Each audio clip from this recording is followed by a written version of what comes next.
إنما يخشى الله من عباده العلماء إن الله عزيز غفور. ishu wixii loo baahnaa inay aragto hadday arki weydo, dhegtu wixii loo baahnaa inay maqasho hadday maqli weydo, qalbigu wixii loo baahnaa inuu weelayo hadduu weelayn waayo, waa dhib. marka waxa uu calaamadabaa rabbi leeyahay lahum quluubun laa yafqahuuna biha walahum acyunun laa yubsiruuna biha walahum aadaanun laa yasmacuuna biha.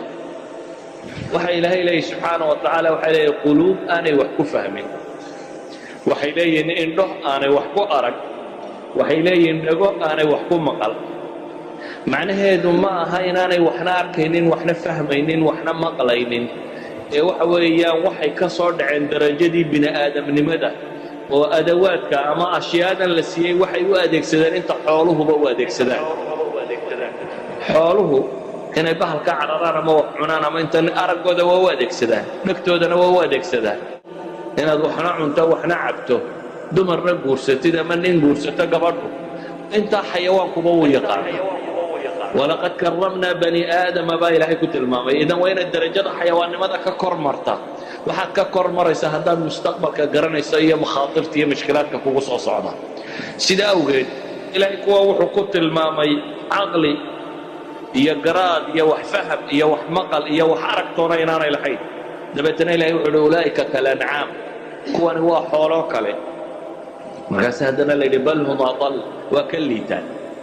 waa xooloo kaloo adawaadkan intay u adeegsadaan waa inta xooluhu u adeegsadaan. waa ka liitaano de iyagu bini aadam bay ahaayeen, waxaa la rabay inay xoolanimada ka sarreeyaan. mar haddii ay ka sarrayn waayeen iyagoo ilaahay siiyey subxaana wa tacaala wixii ay kaga sarrayn waayeen, waxay kaga sarrayn lahayn iyadoo alla siiyey, waa liitaan.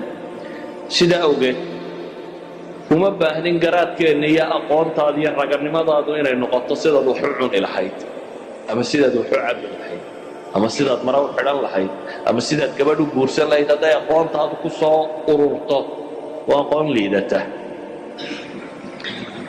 aqoontu waxay ahayd inay u tallowdo xad ka sarraysa xadka xayawaanka. xayawaanka qur-aanku wuxuu u adeegsadaa marka basharka lagu tilmaamo waa maruu bini aadamnimadiisii luusgareeyey ama lumiyey. ninka caalimka ah ee aan diinta ku dhaqmine barbar cararay, ilaahay wuxuu ku tilmaamay kalkalbi in taxmil calayhi yalhad aw tatruku yalhad. ey buu la mid yahay, haddaad eridana carab ku laalaadin waa haraariyoon, haddaad iska daysana waa haraariyoon baa ilahay yidhi subxaana wa tacaala. waa wadaadkii kitaabka dhinac orday. rabbi subxaana wa tacaala caamada diinta iska dhagamarta wuxuu ku tilmaamay kaannahum xumurun mustanfiratun farat min qaswara. dameer farow libaa xeryaday oo orday oo kale ay la mid yihiin baa ilaahay yidhi. dameer farow wuu dheereeyaa, baqahana de hadduu libaax ku soo cararo inuu xoog u ordi doonaa la tilmaamaya. caamada isdhagamaraysa ee rabbi ka jeesatayna waxaa lagu tilmaamay dameer cararay inay la mid yihiin. wadaadka kitaabka xambaarsan ee aan faa'iido badan ku qabin waxaa lagu tilmaamay dameer bugaag la saaray.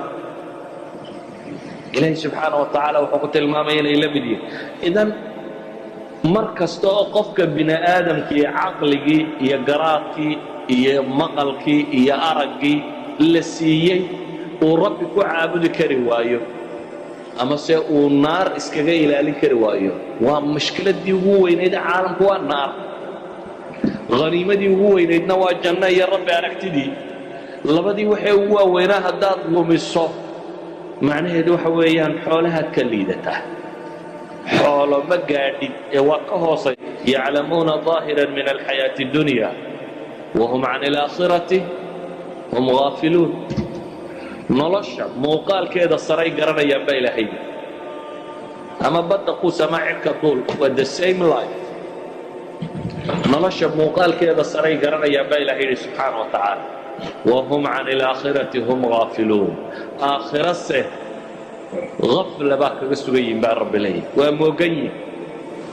sida ogeed baa rabbi subxaana wa tacaala wuxuu ku tilmaamayaa gaaladu واقترب الوعد الحق فإذا هي شاخصة أبصار الذين كفروا يا ويلنا قد كنا في غفلة من هذا بل كنا ظالمين إلهي وحت المامين هلان هالكودة يا على الكودة كم النقن دوتو يا ويلنا هو جيجي قد كنا في غفلة من هذا أرك كوان موقنين أما سوان اللوحنين والعياذ بالله هذه الدريم سكان وحيابات الرجين دوتو waxaa ka mid noqon doona yaa mar uu dunidii celiyo chance siiya waa kan maanta aad sheekada ku bixinaysaa beer daraynaysaa cayaaraysaa boodboodaysaa bal ee macaasida ku baxaya waa waqtiga maanta aan qiimaha agtaada ka lahayn waa nolosha maanta aad sileedahay maxaad ku haysataa dadku waxay isleeyihiin maxaan haystaa xoolo ma haysto waxba ma haysto maxaan ku haystaa meesha ka jooga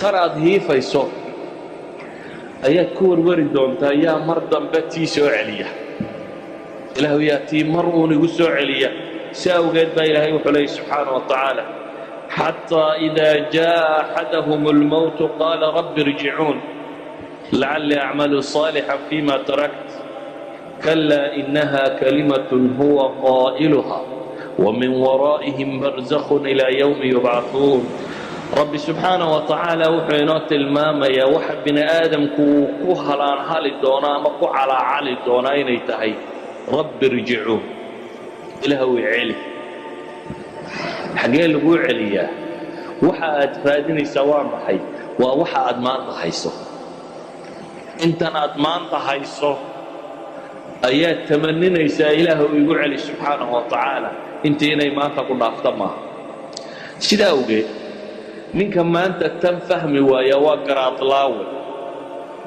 وحما قشان ضد إذا إن دير قرأت أما intellectual أما dad ثقافة له أما علم له أما aqoon له warni naar galay waxba ma laha caqli waxa leh qofka garta khatarta ugu weyn soo socota siduu uga badbaadi lahaa inuu xidhxidho sida ogeed baa Ilaahay subhanahu wa ta'ala aakhira wuxuu ku tilmaamaya inay sheegan doonaan oo qiran doonaan inaanay caqli lahayn وقالوا لو كنا نسمع أو نعقل ما كنا في أصحاب الصعيد إلهي وحليه سبحانه وتعالى وحي آخر مرك الله ما دوران دونا لو كنا نسمع سمع قبول ما كانوا الدنيا تشوقني هدان وحمق للعين أما سهدان وقراد يلان لحين ضد عقل وصاحبه هدان ونقول لحين ما كنا في أصحاب الصعيد سعيرة كذا ما ننهان سعيرة عقل الله وقله